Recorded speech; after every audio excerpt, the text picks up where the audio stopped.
telah disediakan. Dalam debat publik kedua calon wali kota dan wakil wali kota Palembang yang digelar pada Rabu 6 November 2024 malam, Nandriani Oktarina, calon wakil wali kota nomor urut 1, menegaskan komitmennya untuk mengatasi berbagai persoalan kota melalui visi, misi, dan program yang digagasnya. Salah satunya memperkuat pembangunan infrastruktur sebagai upaya untuk mendukung sektor lainnya dan menarik lebih banyak investor. Nandriani mengungkapkan dengan pengalaman dan jiwa wirausaha yang dimilikinya, ia yakin dapat memperluas jaringan guna membuka peluang dana tambahan bagi pembangunan Palembang. 25% dana dari total APBD untuk infrastruktur masih kecil. Jika ia dan pasangannya terpilih akan memastikan pengawasan terhadap pembangunan infrastruktur, mulai perencanaan anggaran hingga pelaksanaannya.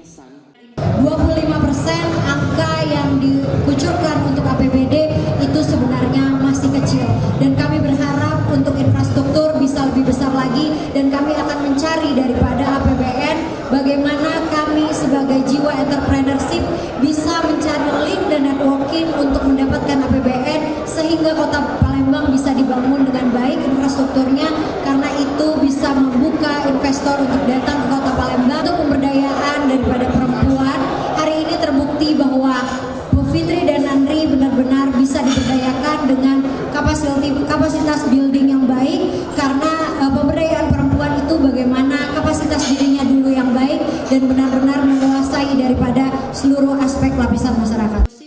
Nandriani menyatakan dengan infrastruktur yang memadai, Palembang akan lebih menarik bagi investor dan menciptakan banyak lapangan pekerjaan.